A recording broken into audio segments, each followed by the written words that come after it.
Por mais que os dois times estivessem cansados, o Botafogo conseguiu renovar os seus jogadores, conseguiu renovar o fôlego, pressionou até o final, quase chegou ao empate, mas a vitória do Juventude 3-2, uma boa vitória do Juventude. Os últimos 6 jogos, Joana, o Botafogo só venceu uma vez. Claro, está com muitos problemas de lesões, é bom lembrar disso. O Tiquinho fora, o Eduardo fora, o Jefinho já está fora há muito tempo antes, o Júnior Santos, que vinha sendo um artilheiro, então isso é difícil. E o finalzinho do Juventude por 3-2, com uma boa dose de emoção, né? O torcedor do Juventude estava em êxtase, começa o segundo tempo, faz o terceiro gol, e eu concordo com o Danilo. O primeiro tempo foi de domínio, de fato, do Juventude. Não que o Botafogo não tenha tido chances, mas foram mal aproveitadas. Aí o segundo tempo, se você olha, principalmente depois do gol do Juventude, só dá Botafogo. E aí também o Arthur Jorge muda, coloca alguns dos seus titulares, né? Fala, opa, não posso tomar esse sacode aqui não. Até para o time, não importa se o time é reserva ou não, até para não ir desmoralizado, né? Para a partida contra o Palmeiras pela Libertadores. Sai com a derrota, mas acho que fica uma coisa positiva para vocês em relação ao Botafogo, porque no ano passado, se o Botafogo saísse atrás, muita gente apontava, principalmente no segundo turno, que o time não conseguia reagir. E aí teve as mexidas e tal, mas a mentalidade a gente viu ali, né? Um time que foi para cima, reagiu. E faltou pouco. Poderia ter até virado o jogo, né? Pela quantidade de chances que o Botafogo criou no segundo tempo. Poderia ter empatado, mas eu acho que na situação atual do Botafogo não vai levar como positivo, não. Claro que, como você falou isso do ano passado, mas eu acho que isso aí foi superado. O Botafogo vem bem, já ganhou do próprio Palmeiras, enfim, já teve outros grandes jogos, está disputando o título mais uma vez. Tem que sair preocupado, que mesmo com um time, claro, misto, 3-0 e podia ter sido mais no segundo tempo, como você falou, né, Joana? Claro, poderia ter virado, mas antes, ainda no segundo tempo, o Juventude quase fez o 4. O Nenê teve uma outra boa chance, depois o Nenê bateu de chapa, a bola foi no travessão, isso no segundo tempo. Aí depois o Botafogo fez, claro, legal, tentou aí 3-2, diminuiu, foi para cima, mas, enfim, o time que está disputando título lá em cima não pode tomar um 3-0 assim tão fácil contra a Juventude como estava acontecendo, apesar de ter diminuído depois. Eu acho que tem também alguns contextos que a gente tem que colocar ali no quesito de avaliação, né? Quando a gente for avaliar esse jogo. Primeiro que é um jogo 11 horas da manhã de um domingo, mesmo de sol, um domingo em Caxias do Sul. Jogar no Alfredo Jaconi é muito difícil por conta das condições do local. E o Juventude vem fazendo valer esse mando de campo. Já ganhou aí no Alfredo Jaconi. Além do Botafogo, ganhou do Flamengo, que também disputa a liderança, empatou com o São Paulo. Isso aí ganhou só do no Vasco. Ganhou do Vasco. Isso aí só no Campeonato Brasileiro. Então o Alfredo Jaconi faz um bom mando dos seus jogos quando joga em casa contra os times grandes. E aí um jogo 11 horas da manhã, você muda ali muita coisa também da fisiologia do jogador. Às vezes você não consegue entrar da maneira como você quer entrar no jogo, porque o seu corpo não responde aquilo direito, de forma correta, além do fato de... A bola do Nenê aí que eu falei. Chutaço, né? Chutaço. Não, e ele participa dos 2 primeiros gols diretamente, né, o Nenê? Sim, é ele e o Marcelinho, que entrou muito bem. Mas isso, né, Red, você tá falando, claro, concorda, é diferente, só que o Juventude também jogou 11 horas, né? Então, mas ele... A questão é... Sim, não que o Juventude esteja adaptado a jogar 11 horas, mas o Juventude está adaptado a jogar no seu estádio. Então, o Juventude já entra ali com as condições climáticas favoráveis a ele, por saber como é o jogo no Alfredo Jaconi. Isso aí tudo influencia, talvez, por uma avaliação de um primeiro tempo abaixo do Botafogo. O segundo tempo, a forma como os times se desgastaram, e as substituições fazendo com qualidade o Botafogo, colocando o time no campo de ataque, também justifica a forma como o Botafogo encarou o segundo tempo e tentar chegar ali ao gol de empate. Porque o banco do Botafogo tinha mais qualidade que o banco do Juventude. O Botafogo, por mais que os dois times estivessem cansados, o Botafogo conseguiu renovar os seus jogadores, conseguiu renovar o fôlego, pressionou até o final, quase chegou ao empate, mas a vitória do Juventude 3-2, uma boa vitória do Juventude. Os últimos 6 jogos, Joana, o Botafogo só venceu uma vez. Claro, está com muitos problemas de lesões, é bom lembrar disso. O Tiquinho fora, o Eduardo fora, o Jefinho já está fora há muito tempo antes, o Júnior Santos, que vinha sendo um artilheiro, então isso é difícil. E está nessa sequência, é Copa do Brasil, é brasileiro valendo, já está pensando em oitavas da Libertadores contra um Palmeiras. Claro que tem um elenco forte, entrou com um time bom hoje, mas está vivendo um momento de turbulência. Mas isso faz parte, eu acho que foi nítido mais uma vez, além de tudo que a gente já falou, é como o Botafogo já foi muito bem no mercado esse tempo todo, mas está faltando um zagueiro. Quando o Bastos não joga, a defesa do Botafogo é uma peneira. O Rauter é muito abaixo do Bastos, mas assim, cai muito o nível. Diferente de outras posições que o Botafogo tem bons jogadores no banco e fica parecido, mas quando o Bastos sai da zaga do Botafogo, cai demais o nível. Hoje a gente viu o Rauter não indo bem mais uma vez, enfim. E quem joga ali do lado, sem um grande jogador como é o Bastos, cai também o nível desse outro jogador que vem sendo o Barbosa mais vezes atuando ao lado do Bastos. Vamos para o Alfredo Jaconi, então? Vamos chamar o Henrique Guide, que estava narrando essa partida. Oi? Ah, não é no Alfredo Jaconi, não. Ele estava narrando aqui mesmo. Mas estava... É igual lá na Globo, quando ela tá nas Olimpíadas, fica ali a imagem de Paris lá atrás. Eu me confundo, tem hora que é no Start, tem hora que é aqui. Tava no quentinho do Rio de Janeiro, médio, que aqui também faz frio, mas não tanto quanto em Caxias do Sul, né, meu amigo? Bem-vindo aqui no Sport TV News. Tudo bem, Joana? Eu estou 3 andares acima de você, Joana Garcia. Tudo bem? Muito bom dia boa tarde, né, já para você, para o Conrado e também para o Raed. A gente estava ouvindo, né, eu e o Lino aqui na mesa, o Lino comentou o jogo agora há pouco no Premier. O Botafogo, sim, com um elenco hoje, né, muitos desfalques, vocês já falaram aí de todos eles, inclusive, brilhantemente. E mesmo assim, né, Lino, o time do Botafogo melhora muito após as alterações dos dois lados, né? A diferença de elenco de Botafogo e Juventude ficou escancarada. Por quê? O Juventude faz 3-0 e, assim, jogando muito no primeiro tempo. O Juventude fez 2-0 no primeiro tempo, jogando bem. Poderia ter sido mais, faz 3-0. Os primeiros 60 minutos do Botafogo, do Juventude, do jogo, né? O Juventude dominou. E aí, Lino, o Botafogo vem num abafa maravilhoso, né? Estruturado, apoiado e quase empata o jogo num jogaço que tivemos no Alfredo Jaconi. Um abraço para Joana, o Conrado, o Raed. Cara, eu acho que o Botafogo errou na estratégia na largada do jogo. Porque você tem, olha só, um meio-campo com o Romero, o Matheus Martins e o Thiago Almada para pressionar, marcar e enfrentar o Juventude, que dentro de casa a gente sabe, é um time de força, de intensidade, time de Juventude, em especial em começo de partida, vai impor um ritmo que esses caras não conseguem alcançar.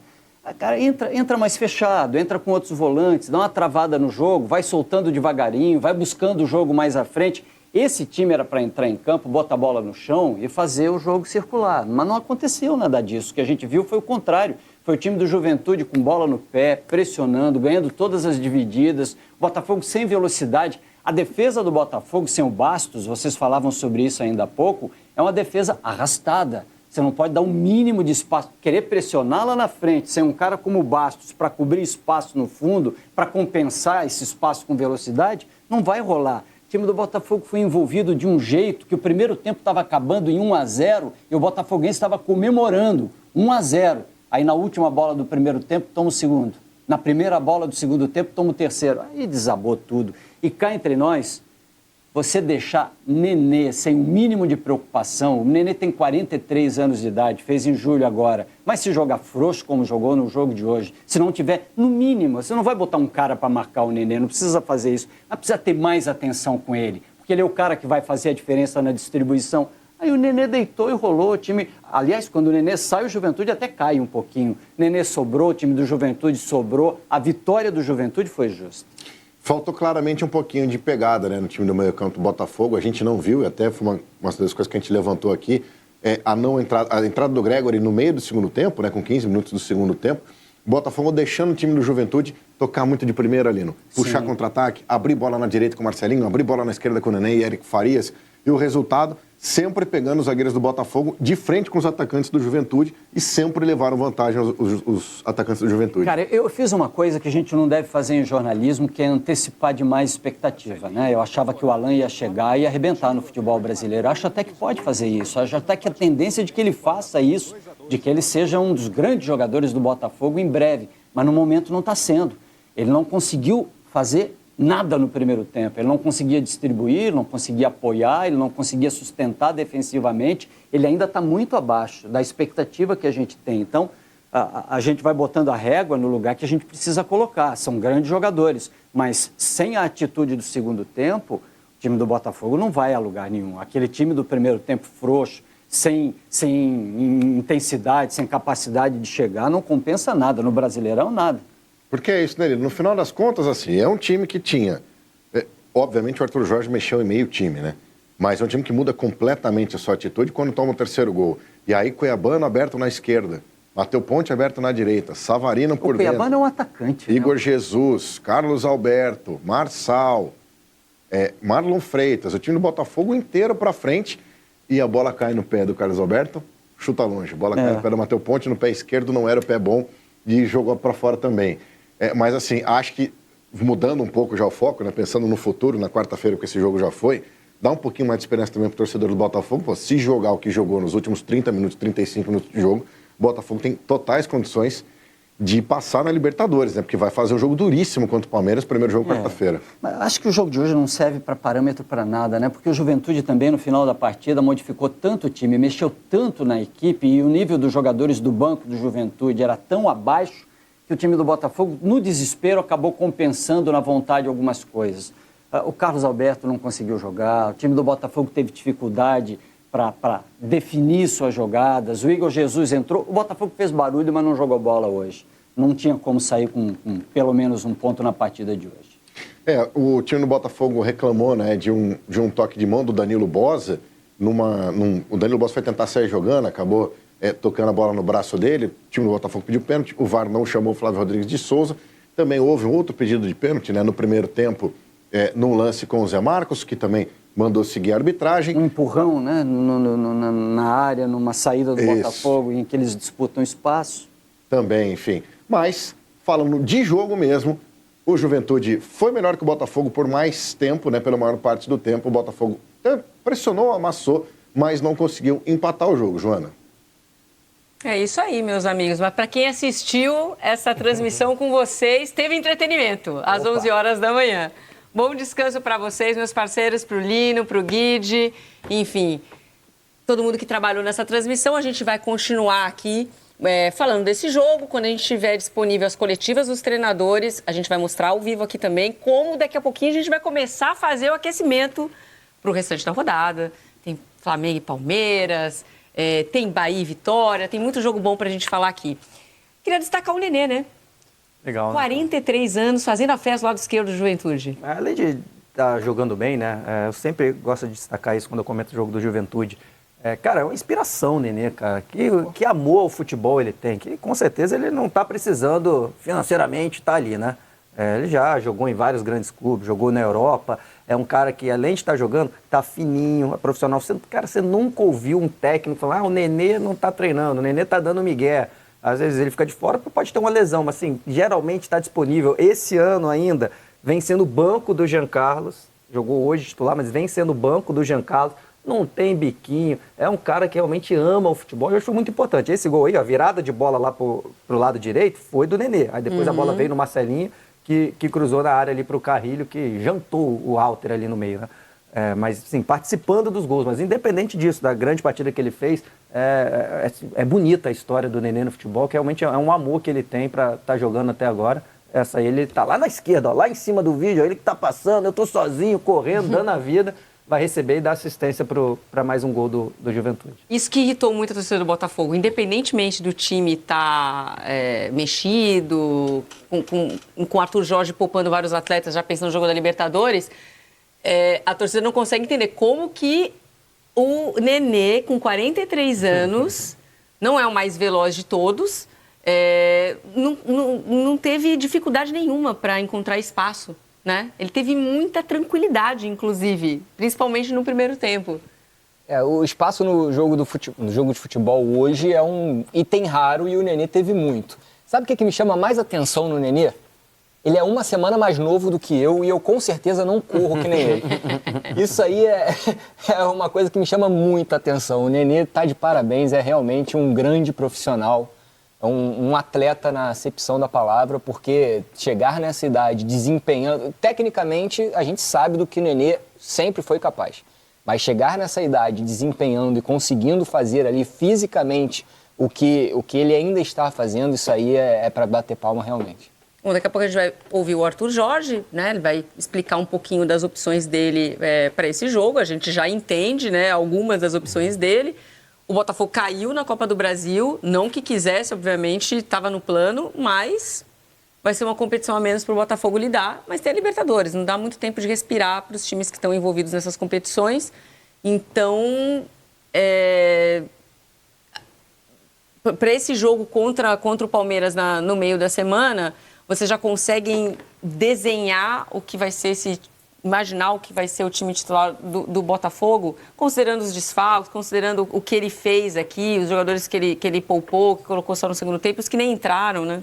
Acho que vai depender da volta do Tiquinho, né? O comando de ataque. Eu acho que ele vem sendo poupado e preparado para esse jogo contra o Palmeiras. Mais um que ele fica de fora. Então, acho que tem uma expectativa dele jogar e ele, estando disponível, tem que jogar. Mesmo o Igor Jesus vem sendo um bom suplente, né? Um cara foi contratado, vai brigar até para ser titular, vem jogando bem, mas o Tiquinho é um outro nível, outra prateleira de jogador, na minha opinião, até da forma que o time joga. Eu acho que é o time do jeito que a gente conhece. O Almada vai brigar para ser titular, mas não sei se ele já entra de uma vez nessa vaga. Mas, enfim, os jogadores importantes que o Botafogo tem que vem fazendo a diferença. O Tiquinho, se precisar jogar, e claro, o Luiz Henrique pela direita, que está num crescimento assim absurdo. O Luiz Henrique, a curva dele está muito para cima. Ele está cada jogo... O Luiz Henrique não estava nem no banco, né? Não. Está cada vez mais à vontade para jogar e vem decidindo jogos para o Botafogo em jogadas individuais. Enfim, eu acho que nas outras posições, o Bastos também, né, que a gente já falou aqui, com certeza vai ser titular, não correu risco hoje, que eu acho que é um cara assim, primordial. E, enfim, e são esses caras. Eu acho que ali no meio campo tem muitas peças parecidas. Eu acho que vai escolher dependendo do adversário. Almada. O Almada, acho que como está chegando agora, ele vai brigar ali, vencendo o Savarino, mais ali pelo lado esquerdo. Geralmente joga o Savarino, quando ele não opta por mais um volante, ele bota o Tietê ali. Eu imagino que o Gregory, o Marlon Freitas, e o Danilo Barbosa, eles estão um pouco à frente dos outros volantes do time. Aí é uma questão de saber como é que ele vai querer entrar no jogo contra o Palmeiras. Ele tem como base o último jogo que aconteceu no Que, aliás, foi um jogão. Foi um jogaço. Para mim, o grande ponto de interrogação do Botafogo para a Libertadores é a lateral direita, já sem o Damian Soares, que, infelizmente, para a torcida do Botafogo e para o elenco do Botafogo, parece que não vai continuar no clube. E realmente vai fazer falta. Vai fazer falta porque não tem... É ao contrário da esquerda, por exemplo, tem o Cuiabano, claro que está voando, é titular e o Marçal. Absoluto, mas você tem o Marçal, que é um cara que você confia, mesmo com características diferentes, o Hugo, que já foi titular. A lateral direita não vinha sendo um problema. Chegou o Damian Soares e tomou conta, um cara de experiência, aquele cara que enche o saco do adversário, aquele cara bom do outro lado, ele vai lá e fica catimbando, mas na medida certa, mas é firme na defesa também. O Ponte já não, é um cara que ainda já fez um gol aqui, outro ali, mas ainda não se firmou, é um garoto que veio do sub-20 do Uruguai, enfim, então não tem um cara pronto nessa posição, realmente vai fazer falta o Damian Soares. Ainda tem uma janela para ser percorrida, né? Só fecha no final de agosto. Porém, para o jogo contra o Palmeiras é muito difícil que o Botafogo consiga contratar um jogador e já deixar... Não tem como. Então vai ser esses aí. Então, já foram inscritos, inclusive, as mudanças, né, dos 3 jogadores para as oitavas. Além disso, né? Além disso, só para as quartas fechou, agora. só para as quartas.